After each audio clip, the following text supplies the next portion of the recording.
Umat Allah yang terkasih, saat ini saya, Devri, akan berbincang-bincang tentang pelayanan sakramental, pelayanan sakramen di Gereja Katolik. Nah, kali ini kita akan bersama Pak Marmo, seorang katekis dari Paroki Yakobus. Nah, ini mungkin Pak Marmo bisa menceritakan sedikit tentang tugas pelayanan Pak Marmo selama ini di Paroki Yakobus. Terima kasih Pak Devri, umat Allah yang terkasih. Benar, nama saya Pak Marmo, katekis Paroki Santo Yakobus. Saya mulai bertugas di paroki ini tahun 2007. Sejak paroki ini ditetapkan dan diresmikan menjadi paroki oleh Bapak Uskup. Saya melayani umat Paroki Santo Yakobus ini, salah satunya adalah pelayanan sakramental yang meliputi sakramen baptis, lalu komuni pertama, krisma, perkawinan. Bagaimana umat misalnya mau menerima sakramen itu, biasanya lalu kami yang mempersiapkan supaya umat yang akan menerima sakramen itu sungguh-sungguh merasa siap untuk menerima sakramen yang akan diterimanya. Gitu. Oke, Pak Marmo. Iya, Begini, ini umat Katolik itu sering kebingungan tentang sakramen-sakramen. Karena menurut mereka, wah aturannya banyak, begitu. Aturannya banyak. Apakah memang betul begitu sebagai umat Katolik untuk menerima sakramen harus mengikuti banyak aturan?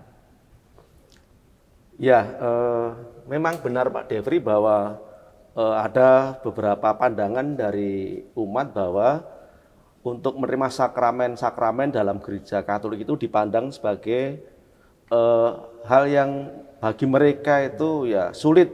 Wong mau menerima sakramen saja kok susahnya bukan main.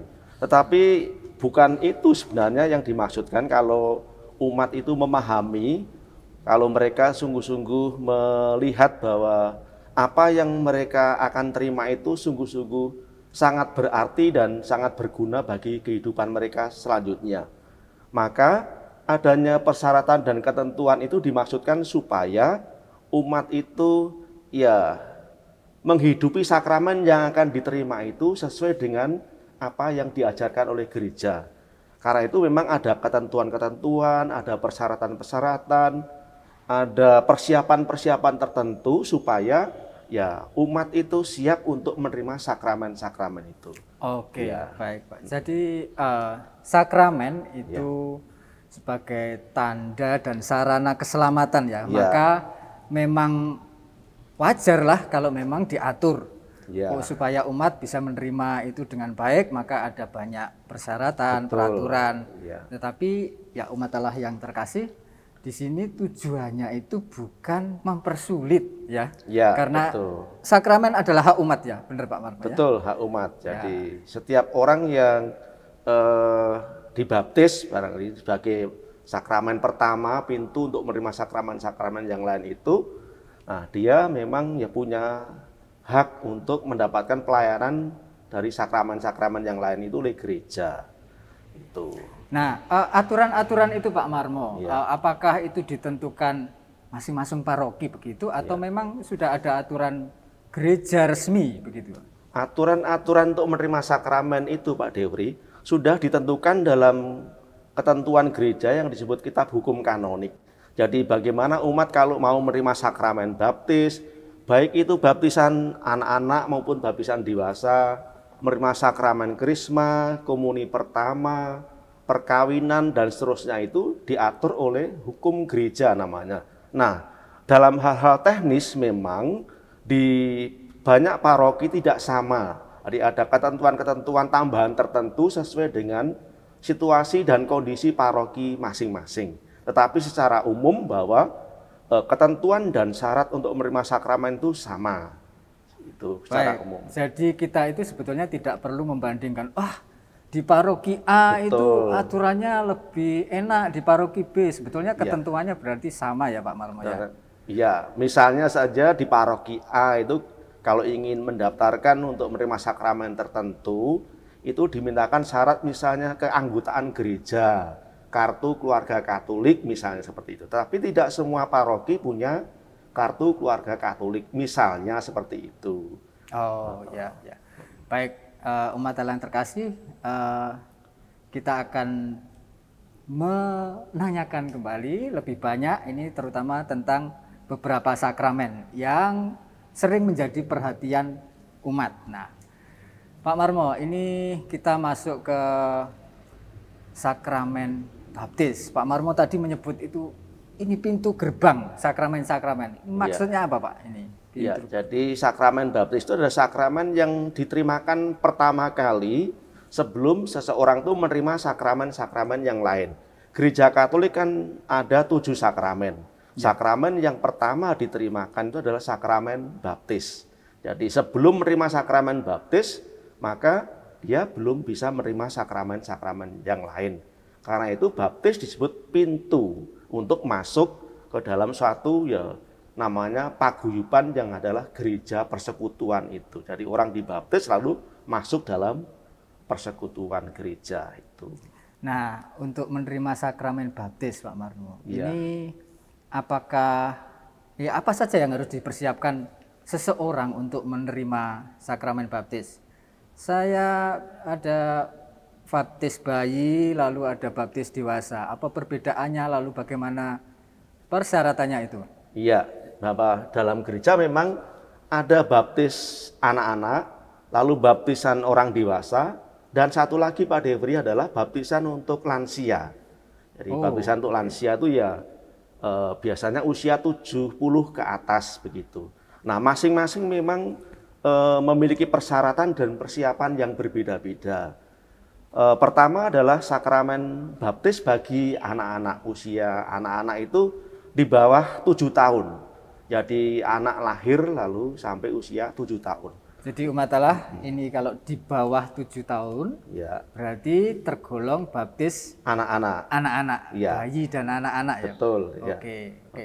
Silakan dijelaskan mungkin lebih banyak Pak tentang Ya. baptis anak-anak dan ini. Ya. Untuk baptisan anak memang anak belum bisa menggunakan akal budinya dengan baik. Karena itu ya orang tua yang mempersiapkan diri untuk menerima sakramen permandian itu. Ingat bahwa baptisan itu adalah peristiwa keluarga, maka ketika keluarga itu ingin membaptiskan anaknya, itu orang tuanya yang mempersiapkan. Gereja memang Pak Devri bahwa memiliki suatu ketentuan bahwa orang tua itu hendaknya dalam minggu-minggu pertama itu membawa putra-putrinya kepada gereja supaya anak-anak itu lekas dibaptis. Nah, Wah, ini penting ini umat Allah ini ya. Jadi sebetulnya gereja itu malah mengarahkan ke minggu-minggu pertama betul, ya. ya. Nah, ini perlu dicatat umat Allah. Lanjut Pak Marno. Ya, mengapa kok gereja itu menyarankan dan menghendaki supaya dalam minggu-minggu pertama itu anak dibaptis? Ya, supaya ya anak itu tidak dibiarkan begitu saja hidup rohaninya, karena begitu anak itu lahir, biasanya kan lahir lalu suster itu membersihkan, menyucikan, ngasih pakaian, lalu biasanya lalu menyerahkan kepada mamanya supaya mamanya itu mengasih ASI, memberikan ASI. Nah, demikian pula ketika anak itu lahir, lalu juga secara rohani hendaknya anak-anak itu dibawa kepada imam supaya ya imam membaptisnya, memberikan kehidupan rohani. Nah, memang ada ketentuan-ketentuan tertentu bahwa anak itu bisa dibaptis kalau memang ada jaminan bahwa kelak anak itu akan dididik secara Katolik. Nah, apakah ini bicara tentang penjamin ini? Ya. Apakah harus orang tuanya atau bisa mungkin anggota keluarga yang lain Pak Marmo? Ya. Yang pertama memang adalah orang tuanya. Maka ketika ada umat yang datang ke barangkali ke sekretariat paroki, lalu di sana minta formulir baptis, lalu biasanya sekretariat paroki akan memberikan penjelasan apa syarat-syaratnya itu. Pertama adalah bahwa orang tua itu melampirkan surat perkawinan gereja. Jadi harus menunjukkan bahwa keluarga itu memang sudah menikah secara Katolik. Itu salah satu jaminannya. Nah, bagaimana kalau misalnya orang tuanya itu belum Katolik, belum menerima perkawinan secara Katolik, kalau keduanya Katolik atau salah satu Katolik. Nah, lalu disinilah peran gereja untuk memberikan pendampingan kepada mereka. Pertama-tama ya disarankan apakah bapak atau ibu tidak keberatan kalau perkawinannya itu diperbarui secara Katolik. Jadi disadarkan itu dulu, tidak dipaksa misalnya, oh harus ada surat perkawinan gereja, harus ada itu, tapi harus dijelaskan secara ya pelan-pelan supaya keluarga yang barangkali tidak tahu itu lalu menjadi mengerti gitu. Jadi peran orang tua di sini memang menjadi sangat penting ya, memberikan, meneruskan iman ini kepada anak. Betul. Jadi kalau misalnya ada orang tua barangkali yang menunggu nanti supaya kalau anak saya sudah bisa memilih sendiri, menentukan sendiri. Ini kan nampaknya seolah-olah demokratis. Orang tua memberikan kebebasan bagi anak untuk memilih imannya. Tetapi bagi gereja ada sekian waktu lama, mungkin ya kalau menunggu sampai 17 tahun, anak dibiarkan ya terkatung-katung, tidak memiliki satu pegangan rohani. Nah, ini kan ada suatu kerugian yang besar bagi anak itu dan juga bagi orang tua. Maka tepat sekali kalau gereja menganjurkan dalam minggu-minggu pertama itu ya para orang tua hendaknya membaptiskan putra-putrinya. Nah, orang tua sebagai penjamin. Lalu yang kedua tadi Pak Devri menanyakan bagaimana kalau misalnya apakah ada penjamin di luar dari orang tua? Boleh. Misalnya anak itu ikut neneknya atau kakeknya, satu rumah dengan neneknya, kakeknya atau omnya, lalu omnya, kakeknya atau neneknya itu bisa menjadi penjamin. Jadi ketika dibaptis, lalu ada harapan bahwa anak itu bisa tumbuh kehidupan rohaninya secara Katolik.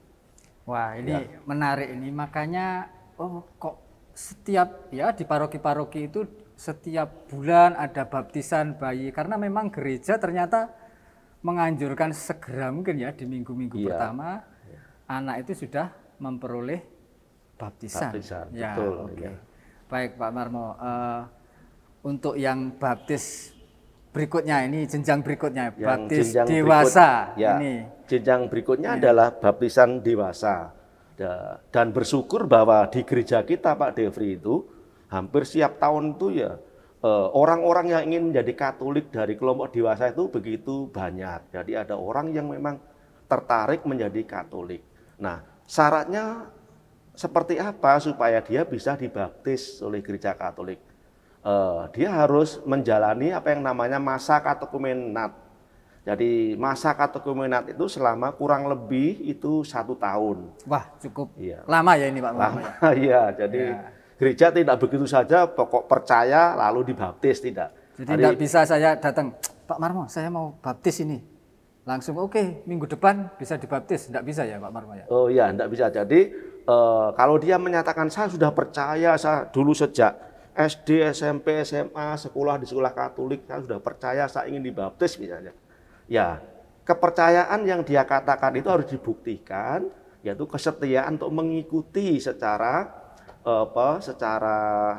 sabar, secara tekun menjalani masa katekumenat itu ya kurang lebih selama 1 tahun. Jadi pertimbangannya lebih supaya katekumen itu bisa menjalani, merasakan begitu ya sebagai ya orang Katolik itu bagaimana begitu. Betul. Ya. Pertama adalah ya memiliki pemahaman yang benar tentang iman Kristiani. Lalu yang kedua ya bagi mereka yang menjalani masa katekumenat itu sudah membiasakan diri sebagai orang Katolik kurang lebih selama 1 tahun. Ya. Kalau dia misalnya rajin mengikuti Ekaristi, rajin mengikuti kegiatan-kegiatan di lingkungan, di kelompok-kelompok kategorial, lalu dia sudah punya pengalaman dan terbiasa menjadi orang Katolik.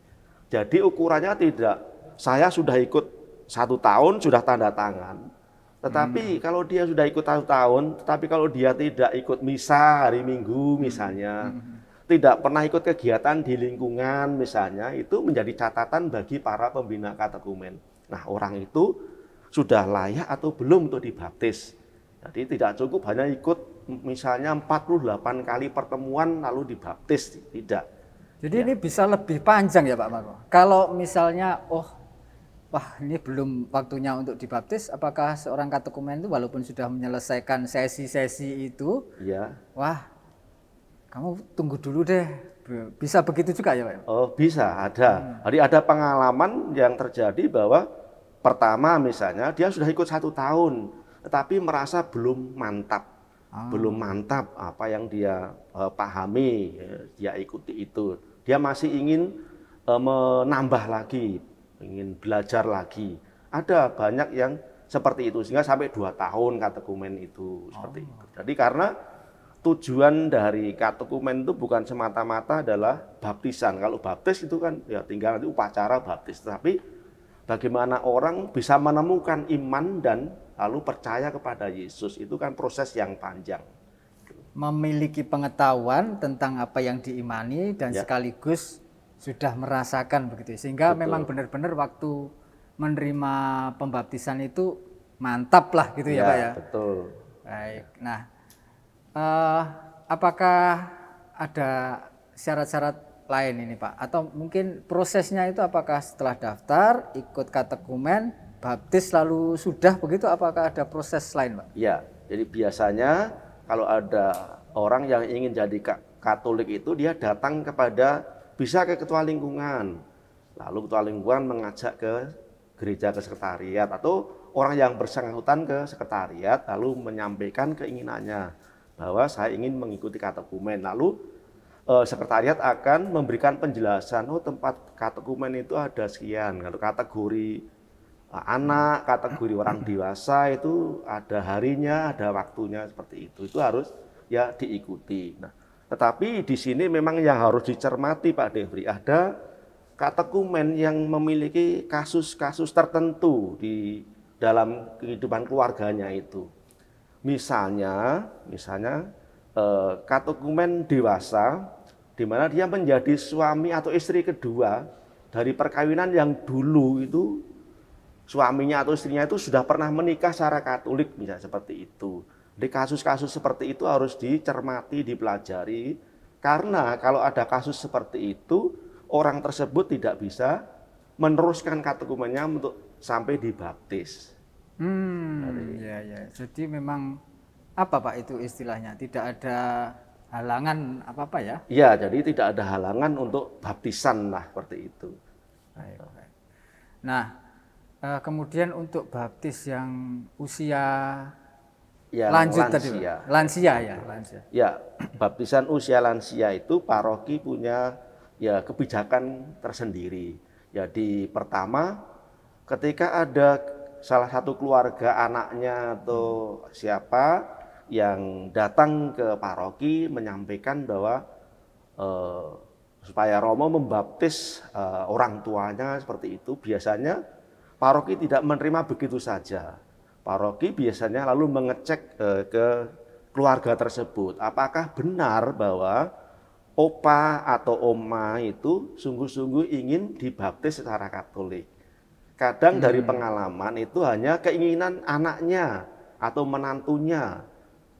Padahal opa atau oma itu tidak mengerti, tidak menghendaki untuk baptis. Nah, kalau dalam kasus seperti itu sebetulnya tidak boleh ya baptisan diberikan Pak Marmo ya? Tidak boleh. Jadi kalau tidak ada atau mungkin belum pernah si opa atau oma itu menyatakan keinginannya untuk menjadi Katolik atau ingin dibaptis, gereja tidak akan membaptis. Walaupun anak-anaknya, kerabatnya itu semua Katolik lalu ingin supaya misalkan orang tuanya atau opanya untuk dibaptis, tetap tidak boleh Pak ya? Tidak boleh. Jadi harus dari orang tua itu sendiri punya keinginan untuk dibaptis. Atau sekurang-kurangnya dulu pada saat sehat itu punya keinginan untuk dibaptis. Kadang kalau orang lansia itu usia 80, 90 itu kan kondisi fisiknya itu sudah pikun dan seterusnya itu. Tapi kalau anak-anaknya itu menyatakan dan memberikan kesaksian bahwa dulu orang tuanya itu memang benar telah menyatakan ingin menjadi Katolik, ingin dibaptis. Nah, itu juga bisa seperti itu. Baik, jadi tadi lansia senior nih ya. Ya, 70 tahun itu 70 tahun ke atas. Ya, nah, itu ya ada kebijakan khusus dari paroki. Ini paroki-paroki tertentu saja atau mungkin seluruh Jawa atau seluruh Indonesia? Secara umum di Keuskupan Surabaya seperti itu. Jadi bagi lansia yang sudah usia 70 tahun ke atas itu ya kan untuk mendengarkan pengajaran dalam waktu tertentu itu kan tidak bisa ya. Ya paling ya bagaimana keluarga itu bisa mengajarkan membuat tanda salib, lalu mengajak doa bareng, lalu kalau doa-doa yang pokok Bapa Kami, Salam Maria, itu kalau diulang-ulang terus di rumah lalu ya si orang tua itu akan membiasakan diri dan akan hafal dengan sendirinya.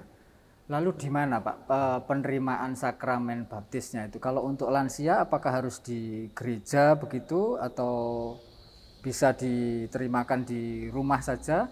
Itu kalau misalnya kondisinya orang tua itu tidak mampu untuk diajak ke gereja, ya biasanya romo akan datang ke keluarga, ke rumah itu, dan upacara sakramen baptis diselenggarakan di keluarga. Tetapi kalau misalnya masih mampu berjalan dan bertahan duduk kurang lebih 1 jam, biasanya romo mengendaki untuk dibaptis di gereja. Jadi bergantung kondisi dari orang tua itu sendiri, Pak Devri. Wah, ini menarik ini. Belum banyak yang memperhatikan ini biasanya tentang pembaptisan untuk lansia ini ya. Tapi bahwa gereja kita ternyata juga sangat memperhatikan umat ini, tidak hanya yang muda tapi juga semua umat. Jadi baptisan mulai dari bayi, dewasa, dan lansia itu sudah diatur dengan baik ya Pak Marmo. Iya, betul Pak. Nah itu, wah baptisan ini sudah cukup panjang ini ya. Karena memang sakramen yang dikatakan pintu gerbang. Nah sekarang saya mau nanya ini Pak Marmo tentang sakramen Krisma. Ini kan tidak banyak dibicarakan begitu, lalu yang saya tahu itu banyak umat tuh, saya belum Krisma, seperti itu ya. Wah ini juga saudara saya belum Krisma. Ini kenapa Pak? Kalau menurut Pak Marmo kok ya mungkin katakanlah ya terlambat untuk menerima sakramen Krisma itu. Iya. Apakah umat kurang tahu atau bagaimana Pak? Kemungkinan ini ya umat kurang tahu tentang makna dari sakramen Krisma itu, sehingga banyak umat yang sudah menerima baptis dari 10 tahun bahkan 20 tahun yang lalu itu belum menerima sakramen Krisma, bahkan sampai lupa apakah dulu pernah Krisma atau belum. Nah, memang dulu itu kan sakramen Krisma itu baptis, Krisma, dan Ekaristi itu ya disebut sakramen inisiasi, itu kan diterimakan dalam satu upacara, tapi dalam perjalanan berikutnya itu diterimakan secara terpisah. Nah, itulah yang kadang ya umat itu lalu ya mungkin ya lupa atau tidak tahu, sehingga sudah baptis merasa sudah terima komuni, lalu ya sudah begitu saja. Nah sebetulnya kapan sih Pak harusnya itu umat Katolik itu menerima sakramen Krisma itu? Kapan sebetulnya, yang usia berapalah yang? Jadi sakramen Krisma itu diberikan bagi mereka yang sudah seusia kelas 1 SMP ke atas, Pak Devri. Jadi usia kelas 1 SMP ke atas itu usia berapa ya? 13 tahun ya. Sekitar 13 tahun ke atas tuh diterima itu. Bahkan sebenarnya Pak Devri, syarat untuk menerima sakramen perkawinan itu ya sakramen Krisma, Pak. Iya, ya. Itu sebagai syarat juga untuk menerima sakramen perkawinan. Oh, iya. Gitu. Oke. Jadi untuk menerima sakramen perkawinan itu sebetulnya disyaratkan untuk menerima sakramen Krisma dulu. Betul. Iya. Karena seperti tangga itu kan usia Krisma itu menandakan dewasa. Di perkawinan itu kan dia berarti sudah menjadi pribadi yang dewasa. Nah, secara rohani itu kan ditandai dengan sakramen krisma itu tadi. Nah, untuk sakramen krisma itu persyaratannya atau persiapannya bagaimana supaya umat bisa menerima sakramen krisma? Iya, jadi sama seperti sakramen baptis. Sakramen krisma juga menuntut adanya suatu persiapan di orang yang mendaftar, lalu dipersiapkan oleh gereja kurang lebih selama ya 4-6 bulan lah persiapan calon krisma itu. Di sana akan mendapatkan satu pembinaan khusus dari gereja supaya ya peserta krisma itu sungguh-sungguh memahami betul apa yang akan diterima dan dialami itu. Wah, ini kemudian sakramen krisma ini apakah memang hanya diterimakan oleh uskup? Bagaimana itu? Ya. Seringkali ini ditanyakan umat nih bagaimana? Ya, pelayan biasa dalam sakramen krisma itu adalah uskup. Jadi memang uskup yang menerimakan sakramen krisma. Karena itu misalnya dalam satu keuskupan itu ada misalnya Surabaya sini 48 paroki misalnya, lalu Bapak Uskup menjadwalkan dalam 1 tahun itu akan menerimakan sakramen krisma di paroki mana saja. Biasanya itu setiap 2 tahun sekali Bapak Uskup akan menerimakan sakramen krisma di paroki-paroki. Nah, dalam kondisi tertentu misalnya Bapak Uskup berhalangan, lalu Bapak Uskup bisa mendelegasikan kepada wakilnya. Wakilnya itu bisa fikjen atau pastor paroki atau romo fikep, misalnya seperti itu. Atau barangkali dalam jumlah yang banyak, misalnya 300 atau berapalah itu, di mana Bapak Uskup membutuhkan pelayan yang lain, maka Bapak Uskup memberikan juga delegasi kepada romo yang ditunjuk untuk membantu melayani sakramen krisma itu. Tetapi intinya bahwa pelayan sakramen krisma itu adalah Bapak Uskup. Oh ya, walaupun dalam pelaksanaannya itu bisa romo-romo dibantu oleh romo-romo itu sah ya Pak ya. Ya tetap sah. Jadi umat Allah tidak perlu berpandangan kurang valid nih kalau bukan dari uskup sendiri. Ya. Nah, itu tidak tepat ya Pak ya. Tidak tepat, iya. Ya, walaupun itu kan juga diberikan dalam satu upacara, juga uskup hadir di situ, hanya karena jumlahnya banyak tidak mungkin Bapak Uskup akan menerimakan ke seluruh peserta. Maka Bapak Uskup menunjuk atau pastor-pastor yang lain untuk membantu dalam pelayanan sakramen krisma itu. Baik. Ya, baik, itu tentang sakramen krisma ya. Jadi umat Allah, ini penting sakramen krisma, jangan terlambat menerima sakramen krisma. Ya.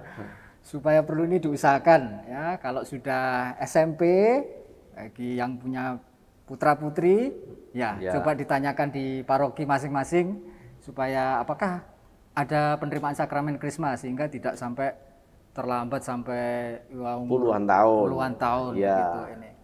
Oke, kita bicara ke yang sakramen yang lain Pak Marmo. Sakramen perkawinan ini Pak Marmo. Perkawinan. Nah, ini sejauh yang saya dengar ini terkenal rumit ini Pak Marmo. Wah, kalau sakramen perkawinan itu pokoknya nerima perkawinan, ya mengurus perkawinan di gereja Katolik itu ruwet. Nah, apakah anggapan itu betul Pak Marmo?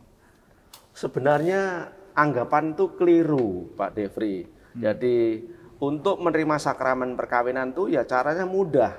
Ya, kalau bagi muda-mudi pasangan OMK misalnya yang sudah siap untuk menikah, ya datang saja ke sekretariat paroki, lalu menyampaikan keinginannya mau menikah, lalu persyaratannya apa, lalu di situ akan dijelaskan oleh sekretariat paroki dengan jelas syarat-syarat apa yang perlu dipenuhi. Yang pertama dan penting untuk menerima sakramen perkawinan itu harus ya membuktikan bahwa dia sudah menerima sakramen pembaptisan. Pembaptisan. Nah, di situ menunjukkan sakramen baptis, surat baptis itu yang sudah diperbarui. Karena surat baptis itu untuk keperluan perkawinan itu berlaku hanya 6 bulan. Nah, mengapa? Ya karena untuk mengetahui status seseorang itu apakah sungguh-sungguh berstatus bebas untuk menikah atau barangkali dia sudah pernah menikah. Jadi maka untuk melihat di situ biasanya lalu gereja itu meminta syarat yaitu mengumpulkan surat baptis yang terbaru.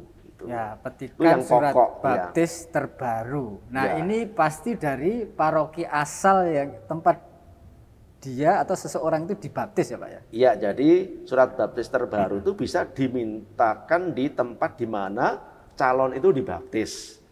Jadi itu bisa. Tetapi misalnya kalau itu mengingat waktu, bisa ketika mengumpulkan persyaratan itu yang dikumpulkan yang fotokopi yang lama dulu dikumpulkan supaya bisa menjalani proses berikutnya. Baru setelah itu nanti ya mengusahakan untuk surat baptis yang terbaru. Itu syarat yang pertama yang paling penting itu Pak. Syarat yang lain Pak? Ada yang lain, jadi sama seperti sakramen yang lain juga bahwa para calon suami istri yang akan menikah di gereja itu juga perlu ada persiapan. Maka ada yang namanya kursus persiapan perkawinan. Di paroki kita itu ada tim ahli yang mendampingi para calon perkawinan itu ya supaya ini sungguh-sungguh perkawinan itu bukan untuk coba-coba, bukan untuk sekian tahun, tapi ini sungguh-sungguh mereka harus siap-siap benar dan mantap lalu dia ya siap untuk menikah. Nah, di sanalah kursus persiapan perkawinan itu mendampingi pasangan itu yang mau menikah supaya dia memang sungguh-sungguh bisa mempersiapkan diri dengan baik sehingga siap untuk melangsungkan perkawinan. Lalu berapa lama ini Pak persiapan kursus persiapan perkawinan? Prosesnya berapa lama nih? Di masing-masing paroki itu berbeda Pak Devri. Di paroki Yakobus ini itu selama 7 kali pertemuan, dari 7 kali hari Minggu. Masing-masing pertemuan itu jam 9 sampai jam 12 siang, selama 7 kali. Nah mungkin di paroki yang lain beda, ada yang 4 kali, ada yang 5 kali, ada yang 2 kali, dan seterusnya. Tapi gereja kita memandang bahwa persiapan perkawinan itu penting. Karena ada aneka macam kasus, baru menikah sekian minggu, lalu datang kepada pastor, pastor saya minta cerai, dan seterusnya. Itu barangkali ya ini menjadi ya pondasi yang penting bagi calon perkawinan itu. Mereka harus dipersiapkan betul-betul. Ya, supaya tidak terjadi hal-hal yang tidak dikehendaki di kemudian hari. Wah, ini Pak Marmo menyebutkan tadi kasus gitu ya, ada banyak kasus. Apakah memang banyak dan contohnya apa saja Pak ini tentang seputar perkawinan itu? Kasus-kasus apa saja yang muncul? Ya, pada umumnya memang setiap perkawinan itu adalah kasus. Karena itu ya perlu ada yang namanya penyelidikan kanonik. Jadi di sana setelah pasangan itu melengkapi berkas-berkas perkawinan dan telah mengikuti kursus persiapan perkawinan, lalu ada tahap selanjutnya yaitu mengikuti penyelidikan kanonik. Penyelidikan kanonik itu ya tentu bersama dengan pastor paroki ya. Ya, untuk apa? Untuk memastikan pasangan itu bahwa dia benar-benar dengan bebas dan tanpa ada halangan untuk menikah secara Katolik, misalnya seperti itu. Kasusnya bisa saja misalnya ya pasangan tersebut tidak disetujui oleh orang tuanya, itu juga kasus. Bagaimana penyelesaiannya? Ya nanti bisa Romo akan memberikan pengarahan-pengarahan bagi pasangan itu. Misalnya beda agama, itu juga kasus, dan itu juga memerlukan pembicaraan tersendiri bagi pasangan dan keluarga. Dan biasanya kalau ada kesulitan mereka datang kepada pastor paroki untuk minta nasihatnya seperti apa. Begitu Pak Dewa. Oh, jadi misalnya ada banyak memang kasus-kasus itu. Prosesnya itu mendaftar, kemudian mengikuti setelah melengkapi berkas persyaratan itu, mengikuti kursus persiapan, betul. Kemudian lanjut dengan penyelidikan kanonik. Nah, setelah pendidikan kanonik selesai, lalu akan diumumkan di gereja. Diumumkan selama 3 kali hari Minggu. Wah, masih ada 3 minggu lagi ya? Tadi? Ya, pengumuman itu bukan berarti supaya nanti pada saat pesta yang datang banyak. Oh, bukan undangan ini ya? Bukan undangan. Ya. Tapi ini adalah ya untuk mengetahui barangkali pasutri tersebut ada halangan-halangan tertentu. Misalnya sudah pernah menikah di tempat lain, misalnya seperti itu. Lalu umat yang mendengarkan pengumuman itu, kalau ada kasus semacam itu bisa menyampaikan ke pastor paroki, sehingga ada tindakan tertentu dari pastor paroki itu. Setelah 3 kali diumumkan, ya, lalu mereka sudah menjalani persiapan terakhir, yaitu mempersiapkan liturgi perkawinannya itu seperti apa.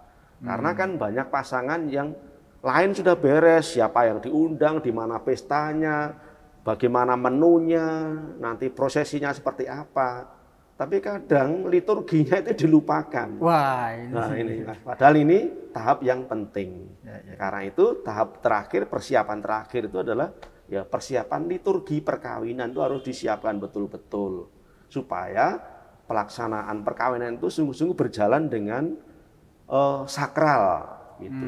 Ya. Jadi tidak hanya pokoknya datang lalu ya dinikahkan. Pokoknya datang dinikahkan sah begitu, tidak. Jadi harus dipersiapkan. Siapa yang misalnya mengatur bunganya, siapa nanti yang membacakan kitab suci menjadi lektor, siapa yang doa umat, siapa saksi perkawinannya, nah, bagaimana prosesinya, lalu ya sikap tubuhnya duduk berdiri dan seterusnya, itu mempelai harus tahu. Dan terlebih adalah tentang kesepakatan perkawinan itu juga harus dipahami betul. Pak Marmo, secara umum itu kalau mempersiapkan ini, mulai pendaftaran lah ya, sampai kemudian penerimaan atau saling menerimakan sakramen perkawinan, itu berapa lama biasanya? Itu minimal 6 bulan sebelum pelaksanaan perkawinan, itu calon mempelai harus sudah mendaftar ke sekretariat paroki. Jadi ada waktu yang cukup untuk mempersiapkan diri. Nah, kenapa? Barangkali nanti kalau ada halangan-halangan tertentu, itu ada waktu untuk menyelesaikan kasusnya itu. Kecuali kalau kasus yang berat, yang butuh waktu lama, itu lain. Tetapi pada umumnya waktu 6 bulan itu sudah cukup untuk mempersiapkan diri menerima sakramen perkawinan. Ya, 6 bulan ya? Ya, 6 bulan. Ya, cukup lama, tetapi ya memang harus begitu Pak ya, jadi, supaya ya baik diterimakan dengan baik ya. Nah, berbicara tentang sakramen perkawinan ini Pak Marmo tadi sempat menyebutkan setelah itu ada masalah kalau kurang dipersiapkan dengan baik. Nah, ini pengalaman Pak Marmo ini, apakah memang banyak Pak kasus-kasus ini? Kasus-kasus perkawinan setelah mereka menikah secara Katolik, yaitu ada banyak kasus-kasus itu. Lalu ya harus diselesaikan secara khusus, ya, mereka harus ketemu romo berulang-ulang menyampaikan konsultasi dan seterusnya. Dan yang paling akhir tuh kadang pasangan tuh sampai ya cerai secara sipil. Padahal gereja kan tidak mengenal istilah perceraian, Pak Devri ya, tidak mengenal itu. Tapi dalam kenyataan bahwa ada pasangan yang diberkati di gereja, tetapi mereka cerai secara sipil, begitu. Nah, ya, kemudian ini Pak, saya terlewat tadi, mungkin apakah ini beda, Pak Marmo tadi menyebutkan beda agama. Ada beda agama, beda gereja.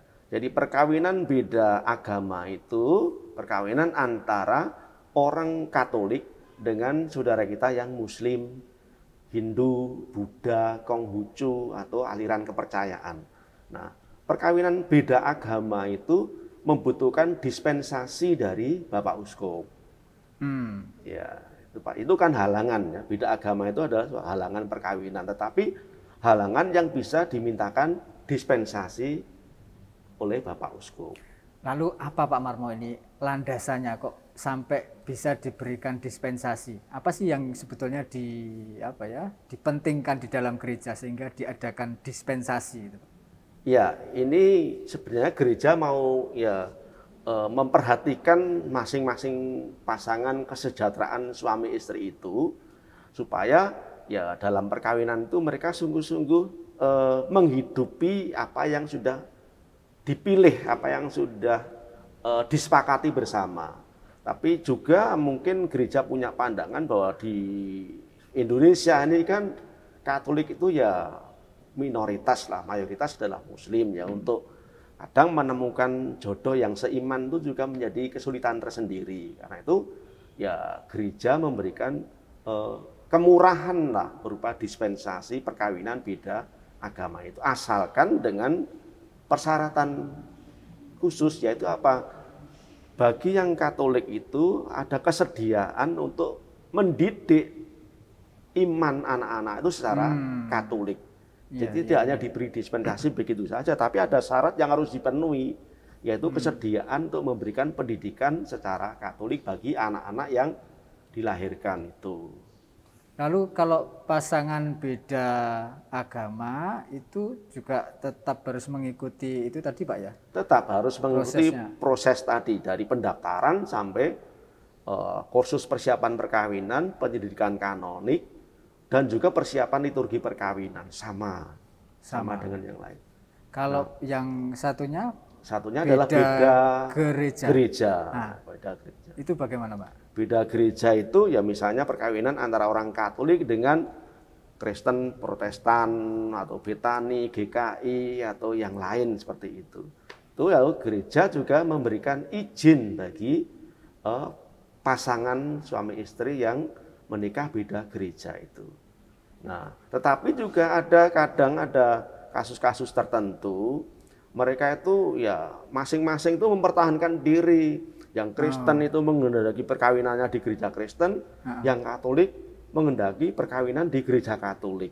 Lalu gimana ini Pak? Nah, ini kadang hal-hal semacam itu bisa dibicarakan Pak Devri. Jadi bisa dibicarakan antara keluarga calon mempelai laki-laki dan mempelai wanita itu. Ada perkawinan yang namanya perkawinan ekumene.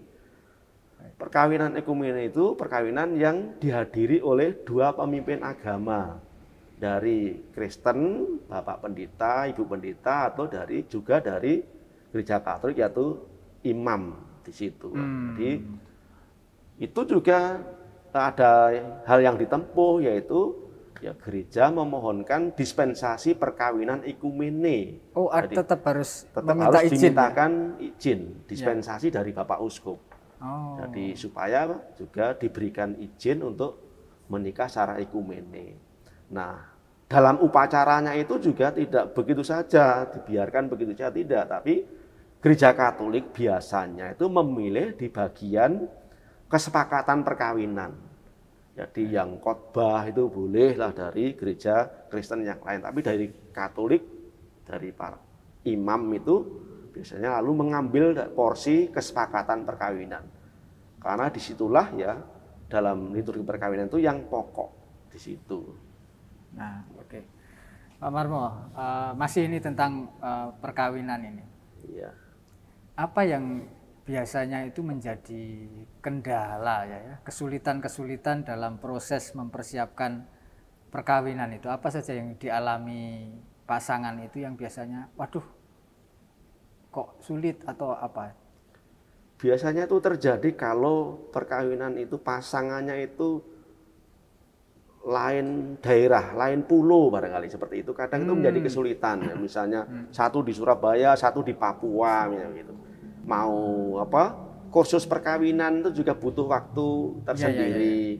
Lalu misalnya ketika harus mengikuti kanonik itu juga harus menyesuaikan waktunya. Itu yang di Indonesia saja. Tapi di Surabaya, di Yakobus ini kan juga ada banyak umat yang tinggal di luar negeri, seperti itu. Satu di Indonesia, satu di luar negeri, seperti itu juga menjadi kesulitan bagi mereka. Tetapi kesulitan apapun biasanya Romo Paroki itu akan memberikan jalan yang terbaik bagi pasutri itu. Jadi akan diberikan solusi yang terbaik lah bagi calon mempelai itu. Kalau berkaitan dengan hal itu, ini kan era digital online begitu ya, Iya. Pak. Apakah memungkinkan itu penyelidikan kanonik kan setahu saya ya harus datang begitu ya, Iya. menghadap Romo. Kemudian apakah mungkin ini seperti ya teleconference gitu dari jauh gitu? Apakah sekarang sudah dimungkinkan itu, Pak? Sejauh ini Romo masih tetap menghendaki untuk pertemuan offline.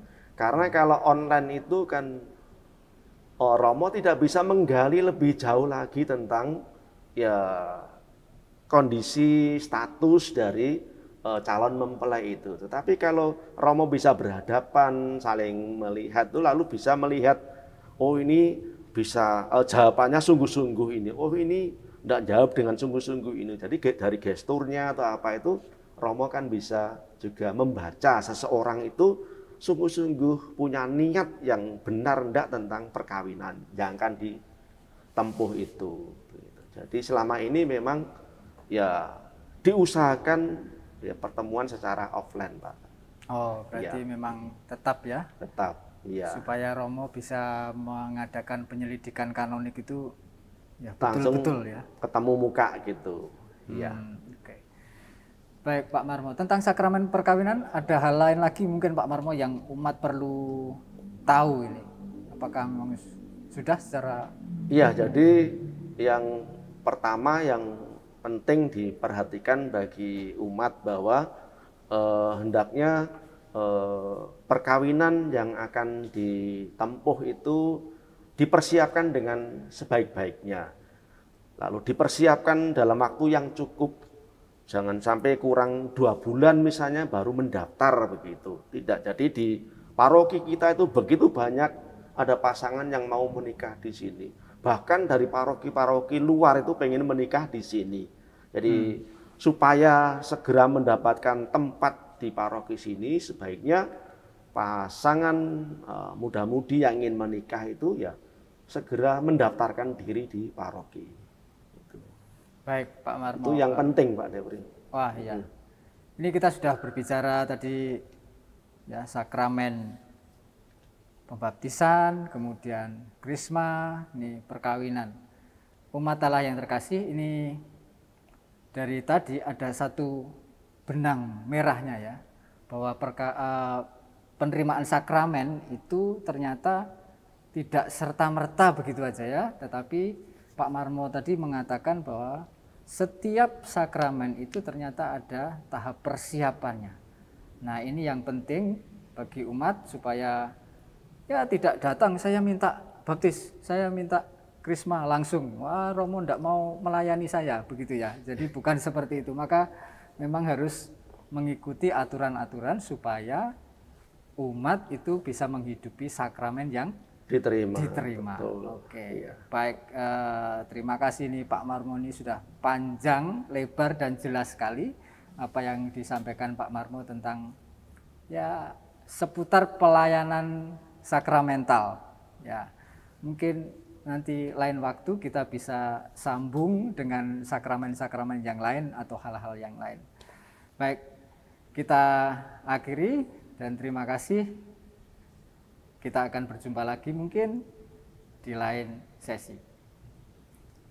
Terima kasih Pak Depri. Terima kasih Pak Marmo. Ya.